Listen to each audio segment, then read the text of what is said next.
ब्रह्मा वरुणेन्द्ररुद्रमरुतः स्तुन्वन्ति दिव्यैस्तवैः वेदैः साङ्गपदक्रमोपनिषदैः गायन्ति यं सामगाः ध्यानावस्थिततद्गतेन मनसा पश्यन्ति यं योगिनः यस्यान्तं न विदुः सुरासुरगणाः देवाय तस्मै नमः। ओम गुरुर्ब्रह्मा गुरुर्विष्णुः गुरुर्देवो महेश्वरः गुरुसाक्षात् परं ब्रह्म तस्मै श्री गुरवे नमः। कृते तु दक्षिणामूर्तिः त्रेतायाम् अत्रिनन्दनः द्वापरे भगवन् व्यासः कलौ न शङ्करस्मृतः। ओम दयानन्दचरणौ मनसा स्मरामि दयानन्दचरणौ శిరసా నమామి। 10వ అధ్యాయాన్ని విభూతి యోగం అంటారు. మన శాస్త్రాలు మన యొక్క సిద్ధాంతం ఏం చెప్పిందనంటే, నువ్వు సాధన చేస్తే నీ సాధన ద్వారా నీలో అంతరంగం అనేటువంటిది పరిపక్వ స్థితికి ఎదుగుతుంది, ఒక పరిపక్వతకు చేరుకుంటుంది. ఆ పరిపక్వతకు చేరుకోవాలి. పర్లేదండి, ఎలా ఉన్నా పర్లేదండి, దాందే ఉందండి, దేవుడు పరమ పవిత్రుడండి, మనం భగవంతుడి దగ్గరికి వెళ్ళినప్పుడు ఎలా ఉన్నా పర్లేదు, ఆయన ఏమైనా అపవిత్రం అంటుకుంటుందా అని మనలో శారీరకంగా కానీ ఇంద్రియపరంగా కానీ మానసికంగా కానీ బుద్ధియుక్తంగా కానీ ఏ చిన్న మైలైనా పెట్టుకుని దాన్ని మనం కాంప్రమైజ్ అయిపోతే మన సాధనలో ఒక అడుగు ముందుకు వెళ్ళలేం మనం. అది సత్యం. అర్థమైందే?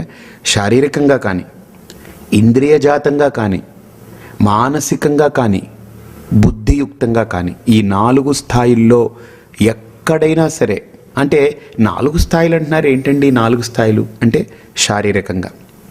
శారీరకంగానంటే నేను ఈ శరీరంతో చాలా చేస్తుంటాను.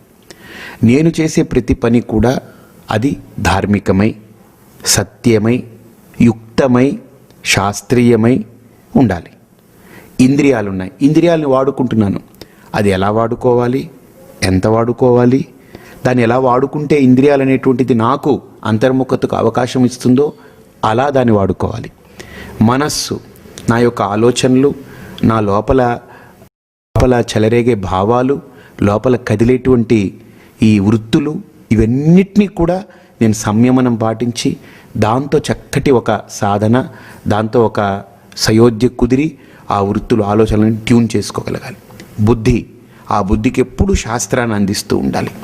అంటే బుద్ధి వక్రం పట్టకుండా ఉండాలంటే నిరంతరం శాస్త్ర సంస్కారం ఉండాలి.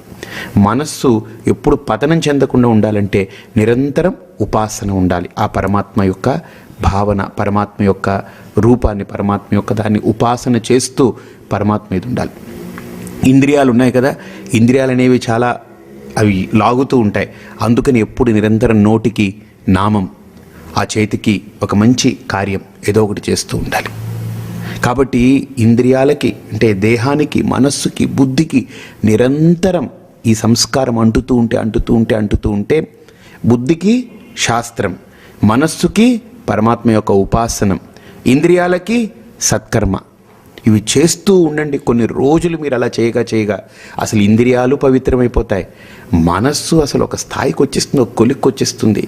బుద్ధిలో కూడా ఎప్పుడైతే శాస్త్ర సంస్కారం అంటిందో, శాస్త్రం అంటే ఇప్పుడు ఇంద్రియాలకి సత్కార్యం అని అంటే మనం చేసేయచ్చు. గురువుగారు చెప్తారమ్మా, మంత్రజపం చేయండి, నిరంతరం నామం చేయండి, నోటితో చేతులతో ఎప్పుడు వీలైనంత మంచి చేస్తూ ఉండండి. ఎవడొచ్చాడా ఇంత అన్నం వండి పెట్టండి. ఎవరికైనా ఎప్పుడైనా ఒకటి గుర్తుపెట్టుకొని, మీకు ఒక రహస్యం చెప్తాను. నేను ఏదైనా చేయాలి ఇతరులకి, అంటే ఇతరులకంటే నా కూతురు, నా కొడుకు, నా కోడలు, నా మనవడు, నా మనవరాలు, నా భర్త, నా భార్య, నా అత్తగారు, నా మామగారు కాదు. ఏ ప్రాణి కనపడనివ్వండి, ఏ వ్యక్తి కనపడనివ్వండి, మీరు ఒక తల్లి అయిపోండి. ఎంత అసలు అద్భుతంగా ఉంటుంది. అసలు ఏది కనిపించినా మనం ఒక మాతృత్వాన్ని అలాగా ఆపాదించుకుని వాళ్ళకేదో భోజనం పెట్టాలి, వీడికి ఏదో బట్టలు ఇచ్చేయాలి, వీడికి ఏదో చేయాలి. అసలు ఒక వ్యక్తి అన్నాడనమాట, దరిద్రుడికి ఎందుకు దరిద్రం అని అంటే వాడికి ఇచ్చే బుద్ధి లేక దరిద్రం పట్టించాట భగవంతుడు. నిజంగా దరిద్రుడికి దారిద్ర్యం ఎందుకని అంటే ఇచ్చే బుద్ధి లేక దరిద్రం పట్టిందట వాడికి. అదే కొంత ఉన్న దాన్ని 10 మందికి పంచాలని మొదలు పెట్టండి, డబ్బు ఏమిటండి? డబ్బు భగవంతుడి యొక్క ఐశ్వర్యం, అది మనది కాదు కదా, వాడిది. తన బాటకు అది వస్తూ ఉంటుంది, మీరు చేయడం చేస్తూ పోతూ ఉండండి. అసలు వాడికి ఏం చేశాను, వీళ్ళకేం చేయగలిగాను, వీళ్ళకేం చేయగలిగాను, నాకు వీళ్ళేం చేశారని కాదు, గుర్తుపెట్టుకోండి, నేనేం చేశాను, సత్కార్యం చేస్తూ పోతూ ఉండటమే మనం. నోటితో నామం ఆగకూడదు, నిరంతరం ఆ నామం నోటితో, ఆ నామం. ఇక మనస్సుతో ఉపాసనం, ఎప్పుడు కూడా పరమాత్మ ఆ భావాన్ని, పరమాత్మ యొక్క ఉనికిని మనస్సుతో అలాగ మమేకమై ఆ చైతన్య తత్వాన్ని అలాగా మనస్సుతో ఉపాసన చేస్తూ ఉండడం. బుద్ధితో శాస్త్రం, గురువు సన్నిధిలో కూర్చుని సరైనటువంటి శాస్త్రాన్ని బుద్ధితో చక్కగా దాన్ని తర్కించి, దాన్ని విచారణ చేసి, దాన్ని మననం చేసి దాన్ని పొందాలి. ఇది ప్రధానం. బుద్ధి ముఖ్యమైనది, గుర్తుపెట్టుకోండి. ఇప్పుడు నోరు లేకపోయినా మనిషి బ్రతికేయచ్చు, చేతులు పని చేయకపోయినా మనిషి బ్రతకవచ్చు, కాళ్ళు లేకపోయినా, అంటే ఇంద్రియాల్లో ఏ ఒక్క ఇంద్రియం దెబ్బతినా బ్రతికేయచ్చు. మనస్సు కొద్దిగా ఇబ్బంది పడ్డా ఇంకోటైనా బ్రతికేయచ్చు. కానీ బుద్ధే పనిచేయట్లేదు అనుకోండి, ఇంకా మనిషికి ఏముంది విలువ? కాబట్టి ఇంద్రియాలు, మనస్సు, బుద్ధి, ఈ మూడింటిలో అత్యంత విలువైనది ఏంటి చెప్పండి? ఈ మూడింటిలో అత్యంత విలువైనది ఇంద్రియాలు, మనస్సు, బుద్ధి. ఈ మూడింటిలో అత్యంత విలువైనది ఏంటి? బుద్ధి. అర్థమైందా? ఆ బుద్ధిని మనం ఎప్పుడు శాస్త్రంతో సమన్వయం చేయాలి. ఆ బుద్ధికి ఎప్పుడు కూడా శాస్త్ర సంస్కారం ఉండాలి. ఆ బుద్ధికి ఎప్పుడు గురువు ద్వారా ఆ శాస్త్రాన్ని తర్కించి, మథించి, దాన్ని చక్కగా అన్ని రకాలుగా దాన్ని మనం సమన్వయపరచాలి. అప్పుడే బుద్ధి సంస్కారవంతమవుతుంది. వన్స్ బుద్ధిలో సంస్కారం పెరిగిందనుకోండి, ఇప్పుడు మీకు చెప్తాను బుద్ధి అంటే ఏంటి, మనస్సు అంటే ఏంటి, ఇంద్రియాలంటే వాటి స్థాయి చెప్తాను. ఇంద్రియాలంటే మీకు ఆకులు, చిగుర్లు, కొమ్మలు లాంటిది. అర్థమైందా? మనస్సు అనేది ఒక ట్రంక్, గుర్తుపెట్టుకోండి, అంటే మాను. ఇంద్రియాలు అనేవి కొమ్మలు, ఆకులు అలాంటిది. బుద్ధి అనేది వేర్లు. ఇప్పుడు గుర్తుపెట్టుకోండి, చెట్టు బ్రతకాలంటే, చెట్టు పచ్చగా ఉండాలంటే, చెట్టు కలకల్లాడాలంటే నీళ్లు పైన ఆకు మీద పోస్తారా? మానుకేసి కొడతారా? ట్యూబ్ పెట్టి మీకు కరెంటు ఫ్రీ ఇచ్చారనుకోండి, ఉచిత విద్యుత్ ఇచ్చారు, ఫ్రీ కరెంట్. మీరు కరెంటు ఫ్రీగా ఉంది కదా అని ట్యూబ్ పెట్టి మానుకంతా కొట్టాలా? కొట్టక్కలే. ఎక్కడ పెడతారు మీరు? వేర్లకి పెడతారు. భగవంతుడు చూడండి ఎంత గొప్పగా పెట్టాడో. చెట్టుకి మూలం క్రింద పెట్టాడు, మనిషికి మూలం పైన పెట్టాడు. చెట్టుకి మూలం ఎక్కడుంది? క్రింద ఉంది. కాబట్టి నీళ్లు అక్కడ పోయాలి, దానికి కావలసిన ఆహారం అంతా అక్కడ పెట్టాలి. మనిషికి మూలం ఎక్కడుంది? ఇక్కడుంది. ఇంకొకటి, చెట్టు తన పండును పుట్టించినప్పుడు పైనుంచి పుట్టిస్తుంది, కానీ మనిషి తన పిల్లల్ని పుట్టించినప్పుడు క్రింద నుంచి పుట్టిస్తాడు. అంటే కర్మభాగమంతా కూడా క్రింద, జ్ఞానభాగమంతా కూడా పైన. చెట్టేమో రివర్స్లో ఉంటుంది. అందుకని మనకు చెట్టుకి ఏమీ తేడా లేదు. అందుకనే చెట్టు ఆక్సిజన్ విడిచిపెడుతుంది, మనకు అది కావాలి. మనం కార్బన్ డైఆక్సైడ్ విడిచిపెడతాం, దానికి అది కావాలి. రివర్స్లో పెట్టాడు. ఎందుకంటే ఇది రెండు రివర్సే కదా. దీని బ్రతుకు, దీని జీవన విధానం రివర్స్లో ఉంది, వీడి జీవన విధానం రివర్స్లో ఉంది. మనిషికి చెట్టుకి చూస్తే చెట్టుకి మూలం క్రింద, మనిషికి మూలం పైన. చెట్టుకి పళ్ళు ఫలాలన్నీ పైన వస్తాయి. మనిషి యొక్క ఫలం అంటే మనిషి యొక్క కర్మ ఫలం ఏంటంటే పిల్లలు కానీ ఇంకోటి కానీ క్రింద నుంచి అధోముఖంగా ఉంది. కాబట్టి చెట్టుకి ప్రాణం కానీ, చెట్టు యొక్క మూలం కానీ అది పచ్చగా ఉండాలి, అది చైతన్యవంతంగా ఉండాలంటే నీళ్ళు ఎక్కడ పెడతాం మనం? మూలంలో. అలాగనే ఒక మనిషి పచ్చగా ఉండాలి, కళకళలాడుతూ ఉండాలి, జీవితం సార్థకం అవ్వాలి అని అంటే ఇక్కడ పెట్టాలి. ఇక్కడ పెట్టే తిండే, ఇక్కడ పెట్టేదే ప్రధానం అవ్వాలి.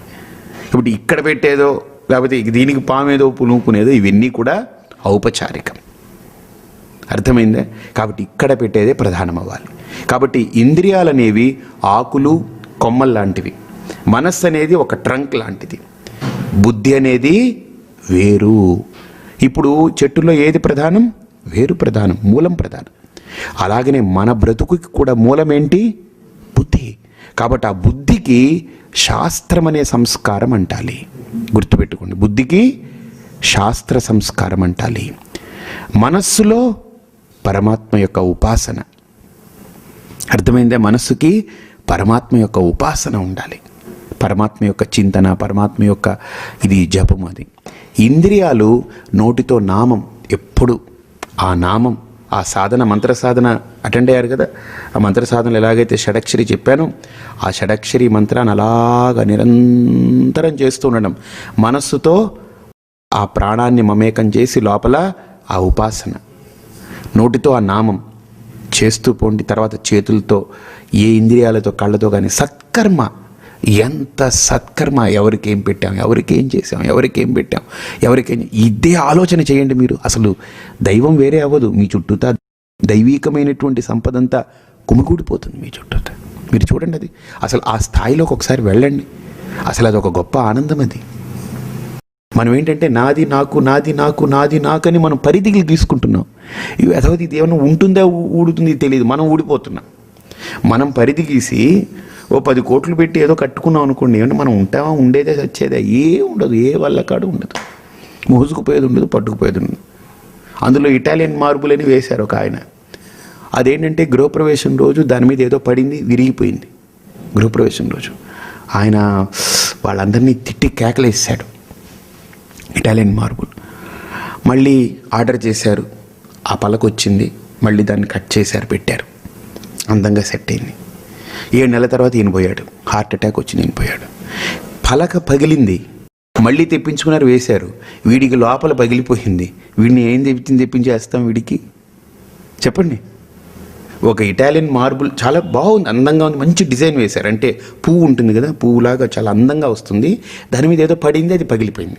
ఇంకా అసలు ఆ పువ్వు, ఆ డిజైన్ అంతా పోయింది. నిజమే, బాధే.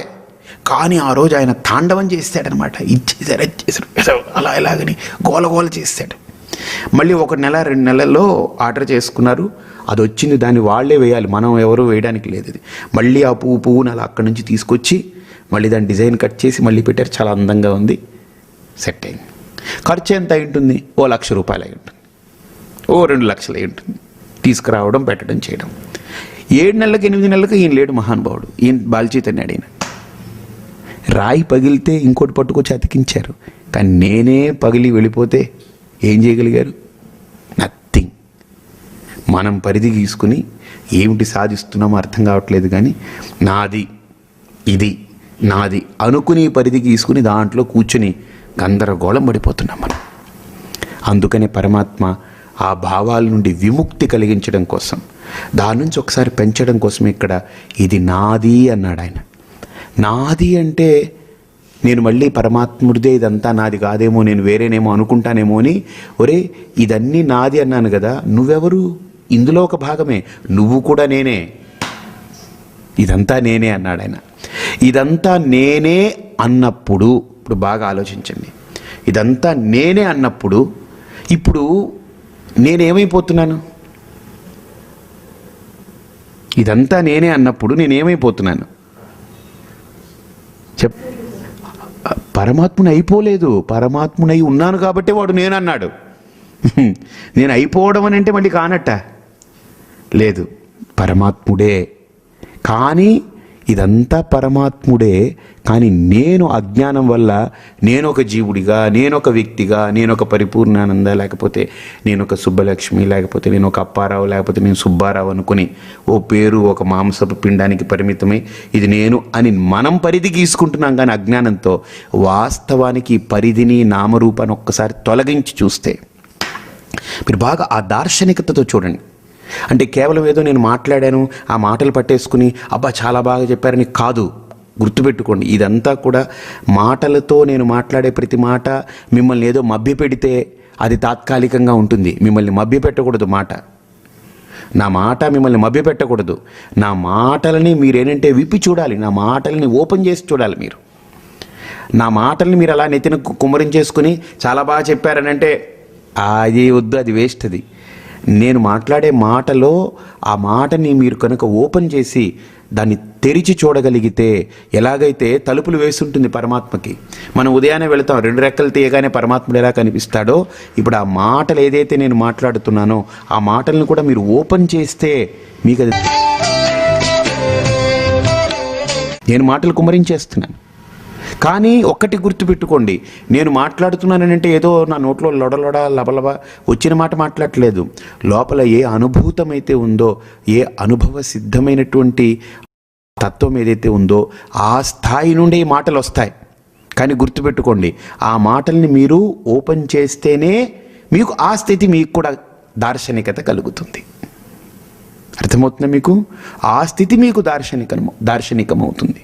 కాబట్టి ఇక్కడ ఈ విశ్వరూప సందర్శన యోగంలో అర్జునుడు పరమాత్మకి మధ్య జరిగినటువంటి అధ్యాయం ఒక అద్భుతమైనటువంటి అధ్యాయం. అంటే దీంట్లో ఎక్స్ప్లెనేషన్స్ ఉంటాయి, అవన్నీ ఇన్ డీటెయిల్గా కాకుండా మనం క్లుప్తంగా చూడొచ్చు. బట్ ఇక్కడ విశ్వమే తన స్వరూపం. అందుకనే నేను ఎప్పుడూ ఒక మాట అంటుంటాను అనమాట, close your eyes and see the god in meditation. కళ్ళు మూసుకొని భగవంతుని ధ్యానంలో చూడండి. Close your eyes and see the god in meditation. Open your eyes and see the same god in the creation. కళ్ళు మూస్తే నీ లోపల చూడు, కళ్ళు తెరిస్తే బయట చూడు. అర్థమైందా? కళ్ళు మూస్తే నీకు బయట దాంతో సంబంధం లేకుండా తెగిపోయింది కాబట్టి లోపల చూడు. కళ్ళు తెరిచావనుకో బయటికి చూడు. సెల్ ఫోన్ ఉంది, స్పీకర్ ఫోన్ ఆన్ చేసామనుకోండి బయట పెట్టుకొని మాట్లాడచ్చు. స్పీకర్ ఫోన్ ఆఫ్ చేసామనుకోండి లోపల పెట్టుకొని మాట్లాడచ్చు. మాట ఒకటే. మీరు స్పీకర్ ఫోన్ ఆన్ చేస్తే చెవి దగ్గర పెట్టుకోవద్దు, బయట పెట్టుకుని ఇలా మాట్లాడచ్చు. స్పీకర్ ఫోన్ ఆఫ్ చేశారనుకోండి ఇప్పుడు ఎక్కడ పెట్టుకోవాలి? ఇక్కడ పెట్టుకోవాలి. సో అలాగనే ప్రపంచాన్ని ఆఫ్ చేశారనుకోండి లోపల చూడండి. ప్రపంచంలోకి వచ్చారనుకోండి, ఆన్ అయిందనుకోండి అందులో చూడండి. అంటే అంతర్బహిశ్చ తత్సర్వం వ్యాప్య నారాయణ స్థిత. అంతటా నిండి నిబుడీకృతమై, అంతటా కాదు అన్నీ తానే ఉంది.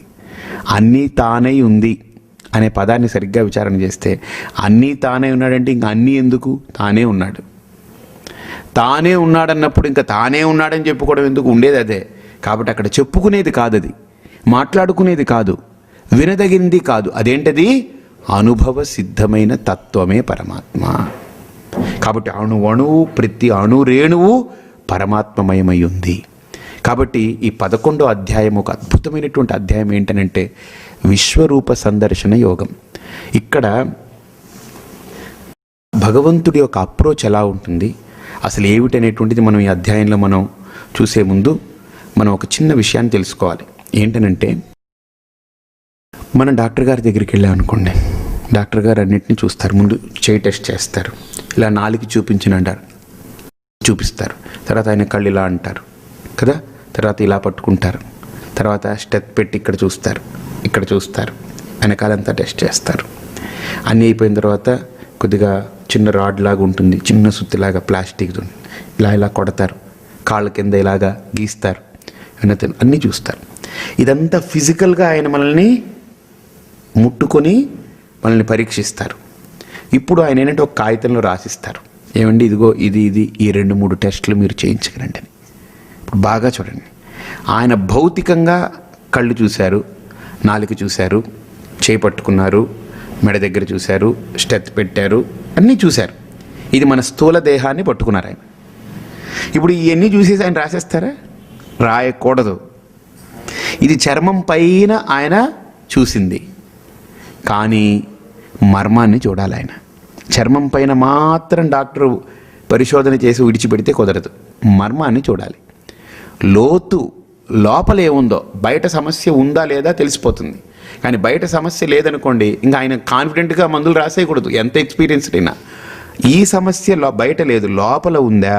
ఎక్కడ లోపలంటే బ్లడ్లో ఏమిటి?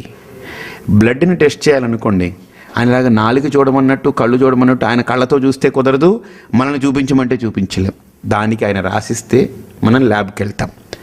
టెక్నీషియన్ ఏం చేస్తాడు? ఇలా పొడిచి ఇలా బ్లడ్ తీసి దాన్ని గ్లాస్ పీస్లో వేస్తాడు. మీరు బాగా గమనించండి, ఆ గ్లాస్ పీస్ మీద బ్లడ్ చుక్క వేశారు కదా, ఇప్పుడు దాన్ని మనకు చూపించారనుకోండి, మనకి ఏం కనపడుతుంది? ఏ వాళ్ళకాడు కనపడదు, వాడికి కనపడదు. దాన్ని తీసుకెళ్ళి ఆయన ఏం చేస్తాడంటే ఒక యంత్రంలో పెడతాడు. పరికరంలో పెడితే దాంట్లో ఏమేమిటి ఉన్నాయి, ఏమేమి ఉండకూడదు, ఉండకూడనివి ఏమున్నాయి, ఉండవలసినవి ఏమి తక్కువ ఉన్నాయి. ఇప్పుడు ఏవి ఉండాలో అవి తక్కువ ఉన్నా జబ్బే, ఉండకూడనివి ఉంటే అది జబ్బే. కాబట్టి ఈ రెండింటిని బేరీజు వేసి అతను రాస్తాడనమాట. నెగిటివా పాజిటివా ఏంటనేటువంటిది రాస్తాడు. అర్థమైందా? ఫలానా ఏదో ప్రాబ్లం ఉంది, జాండీస్ ఉంది, బ్లడ్ టెస్ట్ చేసిన తర్వాత పాజిటివ్ అన్నారనుకోండి, ఉందన్నట్టు, నెగిటివ్ అన్నారనుకోండి లేదన్నట్టు. అవునా కదా? కాబట్టి ఇప్పుడు ఆ పాజిటివా నెగిటివా ఉందా లేదా అని నిర్ధారణకి ఎప్పుడు వస్తాడు డాక్టరు? మన లోపల దాన్నే తీసి, బాగా చూడండి, మన లోపలి అంశాన్నే తీసి దాన్ని పరికరంలో పెట్టి దాన్ని విచారణ చేసి దాన్ని సూక్ష్మంగా దాన్ని బాగా పరిశీలన చేసి దాన్ని నిర్ధారణ చేస్తాడు. అలాగనే గురువు కూడా భగవంతుని ఎక్కడి నుంచో తీసుకొచ్చి పెట్టడు. మనలో ఉన్న తత్వాన్నే మనల్నే ఒక పరికరంగా చేసి మనలో ఉన్న తత్వాన్నే మనకే చూపించి మనల్ని బయటపడేస్తున్నాడు గురువు. డాక్టర్ కూడా ఏం చేస్తాడు? మనలో ఉన్న రక్తాన్ని బయటికి తీసుకొచ్చి దాన్ని పరిశీలన చేసి దాన్ని పరిశోధన చేసి దాన్ని నిర్ధారణ చేసి దాన్ని ఆయన ఎలాగా దానికి సరైనటువంటి దానికి చికిత్స ఇవ్వాలో ఇచ్చి మనల్ని ఒడ్డున పాడేస్తున్నాడు. అబ్బా అనుకుంటున్నాం. వైద్యుడు ఎలా ఇలా చేస్తున్నాడో గురువు కూడా సేమ్ అదే ప్రాసెస్. మనలో ఉన్న తత్వాన్ని ఆయన బయటికి తీసుకొచ్చి మనకు చూపించి మనల్నే ఒక పరికరంగా చేసి మనకే ఆ తత్వాన్ని ఎరుకపరిచి మనల్ని ఒడ్డున పాడేస్తున్నాడు ఆయన. గుర్తుపెట్టుకోండి. అయితే డాక్టర్ గారు గురువు గారు ఇద్దరు ఒకటేనండి? చాలా తేడా ఉంది. ఈ డాక్టర్ గారి దగ్గరికి ఇప్పుడు వెళ్ళాం, ట్రీట్మెంట్ తీసుకున్నాం, బాగుపడింది. మళ్ళీ ఇంకో జబ్బు రాదని నమ్మకం ఏంటి? అందుకనే మనకు ఫ్యామిలీ డాక్టర్ కావాలి. ఎప్పుడు వస్తే అప్పుడు పోతూ ఉండాలి ఆయన దగ్గరికి. అందుకనే డాక్టర్ గారు అంతా అయిపోయిన తర్వాత మళ్ళీ కలుస్తామండి అనకూడదు. డాక్టర్ యముడు ఆ మాట అనకూడదు, వైద్యుడు ఆ మాట అనకూడదు. యముడు కూడా ఆ మాట అన్నాడు అనుకుని మళ్ళీ పుడతాం మనం. డాక్టర్ గారు మళ్ళీ ఆ మాట అన్నాడు మళ్ళీ ఆయన దగ్గరికి వెళ్ళాలి ఏదో జబ్బుతోటి. కాబట్టి యముడు ఆ మాట అనకూడదట, వైద్యుడు ఆ మాట అనకూడదు. అర్థమైందండి? కాబట్టి ఇప్పుడు డాక్టర్ ఇచ్చినటువంటి ట్రీట్మెంటు స్వస్థత చేకూరుతుంది, కానీ మళ్ళీ అస్వస్థత రాదని నమ్మకం లేదు. కానీ గురువు ఒక్కసారి ట్రీట్మెంట్ ఇచ్చి మన భవరోగాన్ని తొలగించి మనకు సత్యాన్ని తెలియజెప్పిన తర్వాత ఇక మళ్ళీ రావడం పోవడం రెండు పైసలు అయిపోయింది అంతే. అకౌంట్ సెటిల్ అయిపోతుంది ఇంకంతే, బ్యాలెన్స్ నిల్. ఇంకా మన పేరు మీద ఏ అకౌంట్ ఉండదు, ఇంకా ఫ్రీ. విముక్తశ్చ విముచ్యతే. అది గురువు చేయగలుగుతున్నాడు. అందుకనే దక్షిణామూర్తి స్తోత్రంలో ఆదిశంకర్ల వారు దక్షిణామూర్తి గురించి ఒక మాట అంటారు. నిధయే సర్వ విద్యానాం భిషజే భవ రోగినాం గురవే సర్వలోకానాం దక్షిణామూర్తయే నమః అంటారు.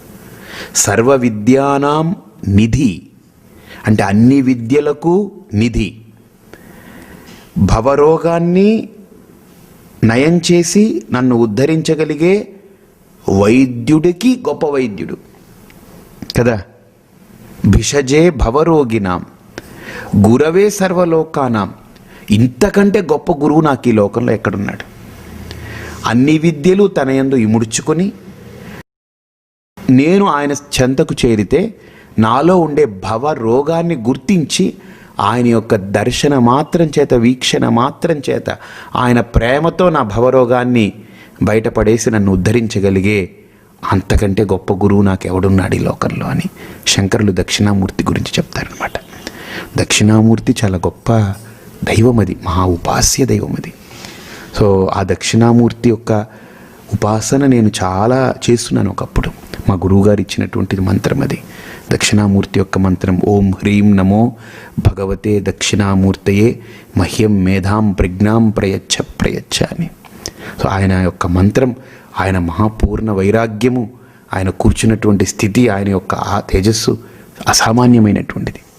కాబట్టి ఇక్కడ గురువు చేసేది ఎంత అద్భుతమైనటువంటి ప్రక్రియ అనంటే, పైన డాక్టర్ పరిశీలన చేయకుండా దాని వరకే పరిమితం కాకుండా నాలో ఉండే ఒక రక్త బిందువుని తీసి దాంట్లో ఉండే గుణగణాలన్నింటినీ బాగా పరిశీలించి దానికి తగ్గ ట్రీట్మెంట్ ఎలా ఇస్తున్నారో గురువు కూడా నాకు ఎందుకు కావాలి, శాస్త్రం నాకు ఎందుకు కావాలి అని అంటే, నాకు గురువు శాస్త్రం కానీ నాలో ఏ స్థాయి ఉందో ఆ స్థాయిని నా గురువు గుర్తించి, నేను అధమాధికారినైతే నన్ను కొద్దిగా పైకి పెంచే ప్రయత్నంలో ఒక సాధన నాకు ఇచ్చి, మధ్యమాధికారినైతే ఉత్తమాధికారిగా నన్ను పెంచే స్థాయిలో మరో రకమైన సాధన నాకు ఇచ్చి, నేను ఉత్తమాధికారినైతే నాకు ఏ సాధన అక్కర్లేకుండా సాధ్యాన్ని ప్రత్యక్షంగా నాకు అందజేయగలిగేటువంటి సద్గురువు ఈ లోకంలో నాకు కావాలి. ఎందుకంటే నా స్థాయి ఏదో నాకు తెలియదు, నేను ఎక్కడ ఉన్నానో నాకు తెలియదు, నేను ఎక్కడికి వెళతానో నాకు తెలియదు, ఏమిటో నాకేం తెలియదు, అగమ్య గోచరంగా ఉన్నాను. కాబట్టి నన్ను నడిపించి నా జీవితాన్ని చక్కటి స్థితికి తీసుకెళ్ళి చేర్చగలిగే గురువు, మామూలు గురువు కాదు, సద్గురువు కావాలి. ఆ సద్గురువు ఎవరై ఉండాలి? శాస్త్రాన్ని, సంప్రదాయాన్ని చక్కగా ఔపోసన పట్టి దాన్ని పునికి పుచ్చుకొని దాన్ని ఆకలింపు చేసుకుని సరిగ్గా ఏ పదాలు ఉపయోగిస్తే, ఏ శబ్దాన్ని మనం ప్రయోగిస్తే అవతల శిష్యుల్లో ఆ స్పందన కలుగుతుంది, ఏ వాక్యం మన నుండి వెళితే శిష్యుల్లో స్పందన వస్తుంది. బాగా ఆలోచించండి. శిష్యుల్లో స్పందన కలగడానికి గురువు యొక్క శబ్దమే ప్రమాణం, అవునా కాదా? గురువు యొక్క శబ్దమే ప్రమాణం. ఇప్పుడు మేకకి మెడ కింద చన్నుకట్లుంటాయి, గోవుకి చన్నుకట్టు ఉంటుంది వెనక పక్క. ఇప్పుడు మేకపిల్ల దూడను చూసి, ఆవు దూడను చూసి అది వెళ్ళి చన్నుకట్టు దగ్గరికి వెళ్తే, అబ్బో వాళ్ళ అమ్మ ఎంత పాలు ఇస్తుందో, నేను వెళ్ళను, మా అమ్మ వెనక్కి వెళ్ళను, నేను మా అమ్మ పొదుగు దగ్గరికి వెళ్ళను, మెడకు కూడా వేలాడుతుందని చెప్పి వెళ్ళి మెడ దగ్గర ఆ చన్నుకట్టుల దగ్గరికి వెళ్ళి నిలబడింది అనుకోండి, పాలు వస్తుందే? రాదు. ఎక్కడ ఉందో దాన్ని గుర్తించగలగాలి. అది వెళ్ళి దాన్ని చేపితే అక్కడి నుంచి ఆ పాలు దానికి కావాల్సింది వస్తుంది. అది జంతు లక్షణం. కానీ మనిషికి ఎంత గొప్పగా పెట్టాడంటే, అది జంతువుకి తెలుసు ఇక్కడే పాలు ఉంటుంది, మా అమ్మకి మెడకి 2 వేలాడుతున్న అక్కడ పాలు రాదు అని మేకపిల్లకి తెలుసు. అది జంతువుకి బాగా తెలుసు. కానీ మనిషికి ఎవరిని వెతుక్కోవాలి, ఎవరి దగ్గరికి వెళితే నాకు ఈ జ్ఞానం వస్తుందో మనిషి గుర్తించలేడు. అంత స్థాయిలో మనం ఉన్నాం. మళ్ళీ మనం పైపించి జంతువుల కంటే చాలా గొప్పవాళ్ళం మనుషులం. పశువులు ఏముంది, ఏమి పెద్ద యూజ్లెస్, బుర్ర లేదు, బుర్ర తక్కువది పశువులు, మనిషే చాలా బుర్ర కలిగేవాడు. మేకకి బాగా తెలుసు మెడ దగ్గరికి వెళ్తే పాలు రాదని, పొదుగు దగ్గరికి వెళ్తేనే పాలు వస్తుంది కదా. కానీ మనిషికి ఎవరు గురువు, ఎవరు సద్గురువు, ఎవరు జగద్గురువు, ఎవరు మనల్ని ఉద్ధరించగలిగే వ్యక్తి, ఈ వ్యక్తి నన్ను ఉద్ధరించగలడా, ఈ వ్యక్తి నాకు నా యొక్క స్థితిని, నా యొక్క స్థాయిని ఉన్నత స్థితికి చేర్చగలడా అని చూడగలిగే శక్తి మనకుందా? మనకు లేదు. మనకు లేనే లేదు. ఉందా? నిజంగా చెప్పండి. లేదు. మీకు కాదు, నాకు కాదు, ఎవరికీ లేదు. అది మానవ జన్మ. అందుకనే మనం ఆ ఈశ్వర ఆరాధన, ఆ పరమాత్ముని మనసా వాచ కర్మణ పట్టుకున్నప్పుడు ఆ పరమాత్ముడే ఒక గురువు రూపంలో వస్తాడు మన దగ్గరికి. వాడు ఎందుకు వస్తాడు అని అంటే, మన నుండి అది కావాలి ఇది కావాలని రాడు, మనల్ని ఎక్కడికి చేర్చాలి అక్కడికి చేర్చేసి వాడు వెళ్ళిపోతుంటాడు, అంతే. బస్ మన కోసం కాదు, అది వాడి డ్యూటీ, అది చెయ్యాలి, అది గురువు యొక్క కర్తవ్యం అది. ఎందుకని? నేను ప్రార్థించగా వాడొచ్చాడు ఆ రూపంలో. కాబట్టి నా ప్రార్థనకు ఫలమేంటి? నా ప్రార్థనకు ఫలమేంటి? నన్ను ఉద్ధరించడం. నన్ను ఉద్ధరించేటువంటి ఫలం పరమాత్మని ఎత్తుకెత్తుకున్నప్పుడు ఆ గురువు యొక్క బాధ్యత అదే అవుతుంది. కాబట్టి ఆ గురువు నన్ను ఉద్ధరించాలి, నన్ను బయటపడేయాలి. ఆ బయటపడేసేదానికి నాలో నా స్థాయిని పెంచాలి ముందు.